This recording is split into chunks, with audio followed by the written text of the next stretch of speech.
Hi, I'm Sam, and this is the movie Minecraft, the movie. A group of people use an artifact to enter a parallel world where the laws of physics are different. However, the artifact gets destroyed, so they have to go on a dangerous journey to fix it. The story begins with a boy named Steve, whose obsessive dream is to enter a mine where a mean miner won't let him in. When he grows up, Steve finally sneaks inside. Wielding his pickaxe, he not only overcomes his childhood trauma, but also discovers two mysterious objects. By combining them, he opens a portal to the overworld, a place made entirely of blocks, where survival depends on imagination, creativity, and the drive to build. Here's what Jack Black, who plays Steve, says about it. What would be the best and worst things about living in the Minecraft world?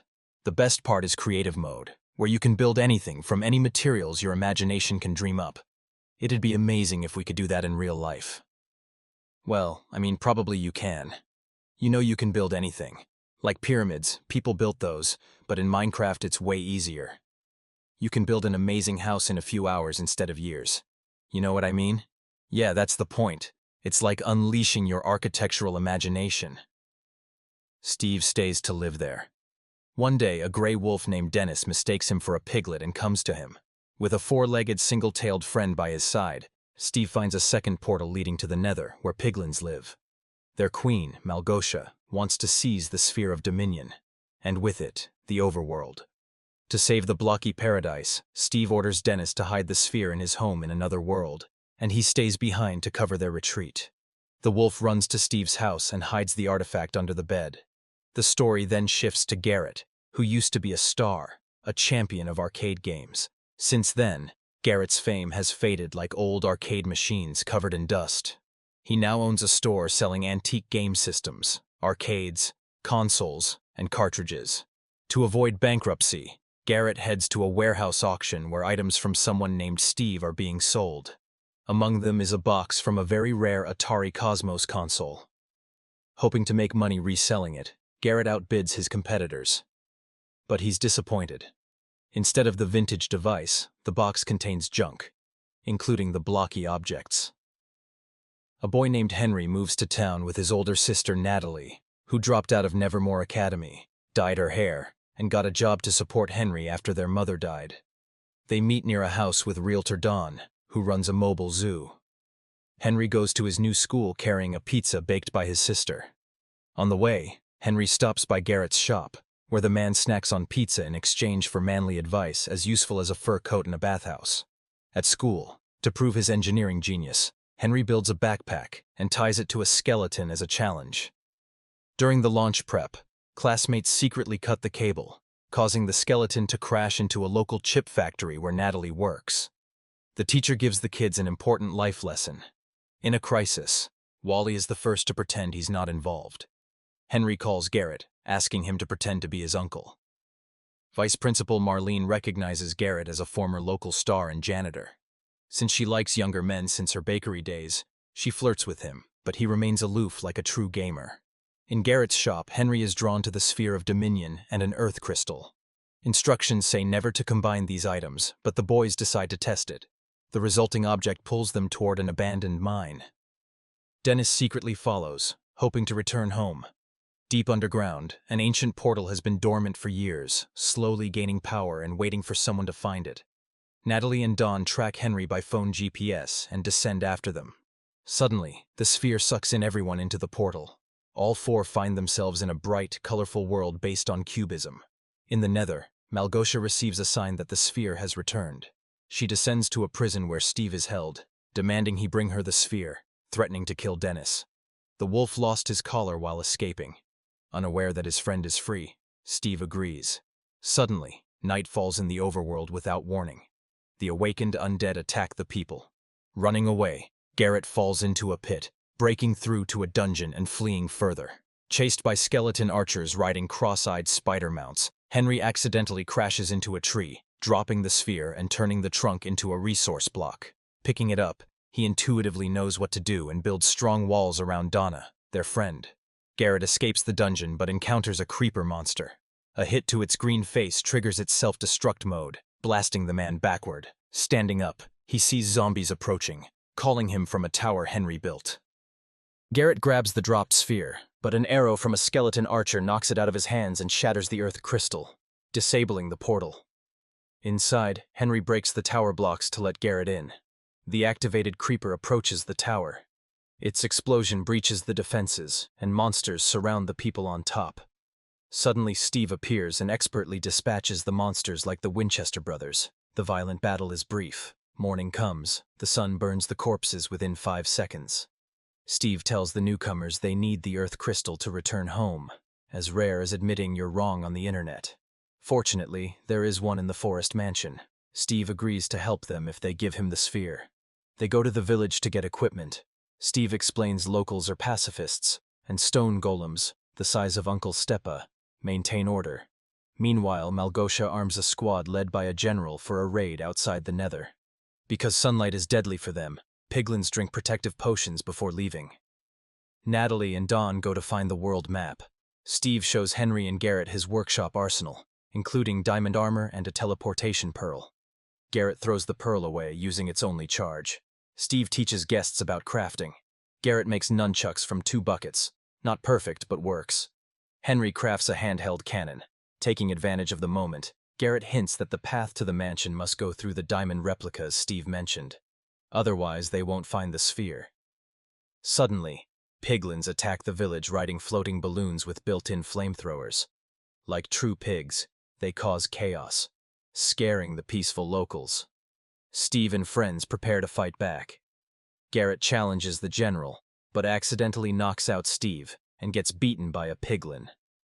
After a beating, he uses his favorite gaming combo, but ends up getting a strong slap.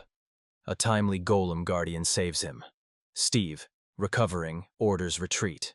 A fireball attack splits Natalie from her brother, but Dawn advises her to take a safer detour. Climbing a wall, Steve equips wings on his friends and tells them to jump down and fly toward the mountains. Garrett pushes Henry, who falls. Wings activate in flight, and Garrett jumps after him. Steve remembers he has only 2 sets, grabs Garrett, and rides him like Daenerys riding a dragon. Piglins chase them on balloons, shooting fireballs. One pig drops on Henry's foot. Maneuvering through a gorge, the fugitives lose some balloons crashing into rocks. But enemies are too many. On the cliffs waits armored cavalry. Infantry jump on Garrett and Steve, nearly knocking them off. Seeing a fireball hole in a wall ahead, Steve orders aiming there since they're too big to fit side by side. They squeeze through, remembering Luke Skywalker fondly. Garrett flies through the gap while pursuers crash. The piglins behind use fireworks to speed up and drop one of their own. But Henry loses control, crashing into his older friends. They crash, but thankfully not through 325 episodes. Scaring off multiplying pandas, Steve says Malgosha dreamed of becoming a dancer in her youth. After being mocked at a talent contest, she hated all creativity. Becoming queen, she made her personal hatred state policy. The path leads through mountains. Under Garrett's pressure, Steve chooses caves. Learning the squad failed, Malgosha sends the Great Hog after the sphere. Natalie and Dawn walk through the forest at night, fending off zombies. When Dennis runs to them, Dawn tames him with a bone left from a zombie. In caves, Steve shows red stones that conduct energy, like electrical wiring. Garrett accidentally triggers one of Steve's traps, but opens a secret door to a crystal stash. Garrett fills his pockets to sell the crystals. Sensing the Great Hog's smell, Steve advises crafting legs. Jumping in a minecart, the trio powers it up and speeds away. At a fork, the cart turns into a powerless tunnel full of creepers. Henry sees red stones ahead. Garrett pushes the cart while the Great Hog pursues. Steve orders to hit creepers to activate their self-destruct. Reaching the red stones, the cart speeds up, leaving behind the Great Hog and exploding creepers. At the forest mansion, Steve explains the Earth crystal is on the 3rd floor, guarded floor by floor. They devise a clever plan. The men distract guards posing as a wandering musical duo, while Henry sneaks upstairs. The plan works until Henry is spotted on the 2nd floor. He locks himself in a storage room filled with cabinets and boxes. Behind the far wall's box, he finds the crystal but is approached by a 3rd-floor guard who embodies his worst fears. Looking at him, Henry sees his sister, Steve, and Garrett calling him a loser in disgrace. Gathering courage, Henry fights off the monster with an axe. As a reward, he gets a teleportation pearl. Picking it up, Henry starts breaking the floor. After an alarm, guards capture Steve and force Garrett to fight a zombie-chicken hybrid in the ring. Despite their size, the duo of small creatures is extremely agile and gives Garrett a beating. When Garrett is about to lose, Steve frees himself and helps by headbutting the opponent mid-jump. At that moment, Henry breaks through the floor above. The trio escapes, but outside waits a new piglin squad led by Malgosia. She takes the sphere and flies away, ordering a minion to blow up the bridge. Garrett throws Henry onto one balloon. Steve jumps after, but Garrett stays to cover their retreat. He fights off piglins until the explosion destroys the bridge. The blast carries the balloon away. Upon landing roughly, the travelers lose consciousness. Steve wakes up to Dennis licking him. The girls track them by scent. Malgosia sets the sphere above the nether portal to block out the sun. Without light, undead and nether creepers appear in the overworld, allowing piglins to roam freely. The people prepare to resist the invader by gathering resources, crafting gear, and taming wolves. When Malgosia gathers her minions, people ready their own golem army, including a general with wings. They move to defend but won't attack unless provoked. Luckily, an unwise piglin shoots an arrow, triggering massive slaughter. Taking advantage, Henry and Natalie push through to the portal. Malgosia orders the new Great Hog to stop them, but the golem general defends. Steve in diamond armor tries to fight Malgosia but miscalculates a jump. The queen shatters his armor with one blow, so he throws chickens at her. Henry loads the teleportation pearl into a cannon and shoots it to the top of the portal where the sphere is. However, he can't grab the artifact in time. After fending off the golem and wolves, the Great Hog shoots him off the tower. Henry falls, but Garrett saves him on a balloon that survived the bridge explosion. Using the balloon's fireballs, they destroy the tower over the portal, disabling the sphere's magic. The clouds clear, sunlight returns, and piglins turn to zombies. Telling Malgosia she lost, Steve goes to the people gathered by the portal to say goodbye. He lets Dennis go with Donna and offers Henry to stay, but the boy prefers to return home despite the hardships waiting for him. After his friends leave, Steve changes his mind and steps into the portal after them. In the real world, things have improved. Garrett paid off his debts by making a video game about their adventures. Together with Steve, they perform as a musical duo in the now popular shop. Dawn opened the petting zoo, and Natalie runs self-defense classes. Henry built a working jetpack prototype he flies to school, making all classmates jealous. In the post-credits scene, Steve returns home to gather his things and meets the new owner, Alex. The movie ends here.